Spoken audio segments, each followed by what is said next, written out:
Je travaille dans la direction de la prévention et de la gestion des risques à la ville de Grenoble, qui est une direction qui réunit plusieurs aspects de la gestion des risques, dont la police municipale. Et moi, je travaille au pôle résilience territoriale, qui a vraiment en charge la question de la gestion des risques sur le territoire.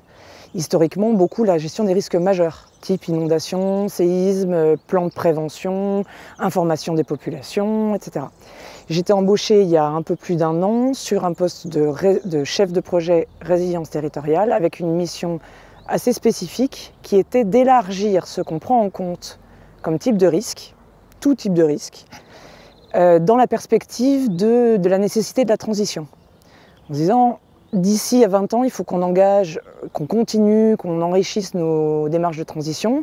Or, on va avoir des impacts d'événements extérieurs qui dépassent ce qu'on prenait en compte normalement dans la prévention des risques. On a eu le Covid, il y a l'Ukraine avec les pénuries. Enfin, on se rend compte qu'il y a de plus en plus de choses à prendre en compte et du coup, la mission, là, c'était d'élargir au-delà des risques réglementaires qu'on est obligé de prendre en compte pour se dire qu'est-ce qu'on pourrait rencontrer comme difficulté sur ces 20 prochaines années notamment, et qu'est-ce qu'on peut faire pour éviter que ça nous dévie complètement de notre trajectoire, pour pouvoir amortir les chocs de manière à limiter l'impact sur les populations et pouvoir continuer à agir dans le sens d'une transition. J'ai une partie de mon travail qui est dans le pôle, qui est le travail classique du pôle. On s'occupe de planification, de gérer l'astreinte au quotidien, qui est un élément important qui nous évite d'avoir des crises, en fait, de gérer les petits événements au fur et à mesure. Et sur la mission résilience spécifiquement, en 2022, donc l'année où je suis arrivée, on a mené j'ai mené deux travails en parallèle. Un premier travail de diagnostic, d'essayer de se dire bon, quelles sont les choses qui peuvent nous tomber sur le coin de la figure, où on a fait le choix de commencer ce diagnostic avec les services. En disant, à chaque fois qu'il y a une catastrophe, on trouve toujours quelqu'un qui nous dit « je savais ». Et de se dire, plutôt que de commencer par la littérature qu'on connaît aussi, qu'on prend aussi en compte, mais de se dire, on va commencer par aller voir tous les services qui connaissent la ville sous plein d'angles différents pour leur dire, vous, de là où vous êtes, qu'est-ce qui vous inquiète à 15-20 ans, à la fois pour les citoyens, mais pour aussi votre service et ce que vous faites, pour la continuité de votre action. Et donc on a fait ce diagnostic sur tous les services de la ville pour essayer d'identifier un champ d'événements qui pourraient venir nous impacter. Et de l'autre côté, on a fait un travail sur la notion de résilience, qui est très discutée, discutable, qui pose d'énormes problèmes. Et aujourd'hui, on a fait ce travail en commun. Moi, j'ai fait le diagnostic, je l'ai soumis au service, puis à l'exécutif. Enfin, voilà, on essaie de faire un travail un peu en intelligence collective pour consolider les choses. Et aujourd'hui, on a d'un côté une liste d'une 50aine de risques, mais c'est très large, c'est-à-dire qu'on a autant la rupture de barrage que les tensions institutionnelles, qui peuvent être un vrai problème pour l'action, pour la gestion au quotidien et pour la gestion long terme, ou les pénuries, qui sont un problème qui n'existait pas il y a 2 ans. Enfin, en tout cas, dans le domaine du risque, on ne prenait pas en compte la question de la pénurie il y a 2-3 ans. Aujourd'hui, la pénurie énergétique, la pénurie de matériaux est un vrai problème au quotidien. Cet hiver, on a risqué des délestages. Donc nous, il a fallu qu'on fasse un plan de délestage.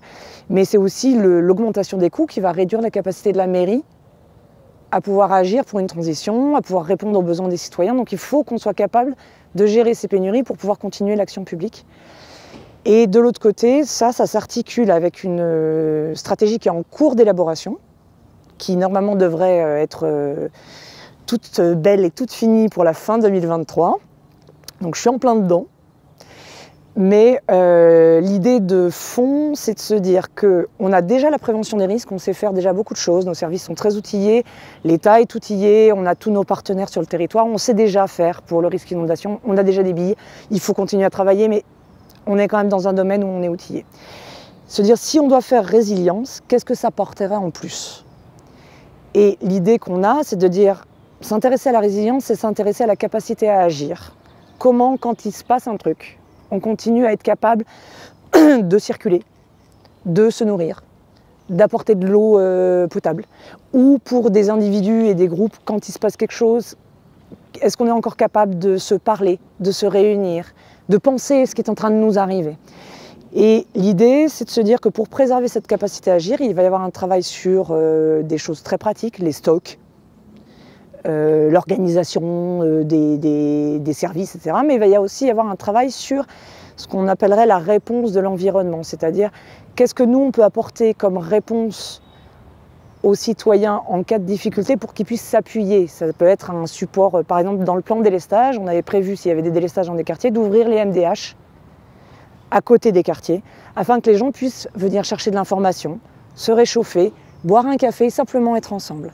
On sait que ça, en cas de grosse crise, sont des choses qui changent la donne. Donc on réfléchit voilà, sur ces deux axes, le côté très concret et aussi le côté lien social, soutien aux populations. Il faut qu'on sorte du fantasme que les citoyens peuvent être des experts de tout. Ils ont des vies et des contraintes très diverses suivant les personnes, les milieux, les situations. Et c'est toute cette tension entre nous, on doit leur partager l'information, partager la connaissance, au maximum informer. On a des campagnes auprès des écoles, il y a la journée du 13 octobre qui est la journée de la résilience, journée nationale de la résilience, où on fait de l'information, de la communication, etc. Mais on a aussi, nous, une responsabilité collective, en tant que collectivité territoriale, de prendre en charge ce que les citoyens ne peuvent pas prendre en charge. On ne peut pas leur reporter tout, et d'ailleurs c'est une des critiques qu'on pourrait faire à la résilience, qui parfois justifie qu'on reporte sur les gens au bout du bout le coup et la force de se relever. Soyez résilients.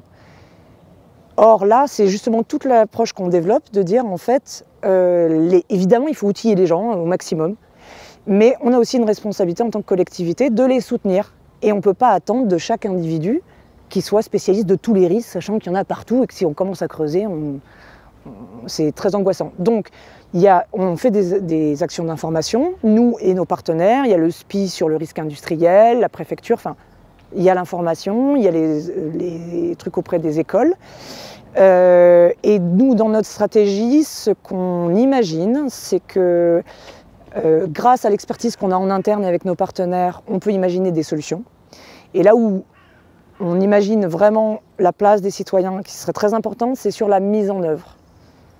Par exemple, si on imagine de faire des formations au premier secours en santé mentale aussi, l'idée c'est que plutôt que de faire nous des formations où on inviterait les gens, on sait que les gens ne viennent pas forcément, ils n'ont pas le temps, c'est pas calé avec leurs agendas, ils n'ont personne pour garder les enfants, enfin c'est en plus du boulot, etc. Là, nous, d'aller vers les citoyens en disant comment est-ce qu'on fait cette formation d'une manière gérable pour vous.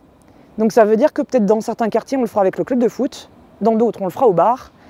En tout cas, c'est l'idée pour l'instant que moi j'ai, que je pense qu'on a collectivement, il faut voir comment ça se prend forme dans la stratégie, mais de se dire, c'est avec les citoyens surtout qu'on va trouver les bonnes manières de partager cette info et de leur donner une info qui soit pas anxiogène et qui leur donne des billes pour agir. Voilà, pour moi vraiment, il y a un gros enjeu à ce que les citoyens nous disent et participent à la mise en œuvre de ces choses-là, et pas juste on leur projette de haut en bas une information qu'ils devraient ingurgiter, qu'ils devraient connaître, alors qu'ils ont beaucoup d'autres choses en tête.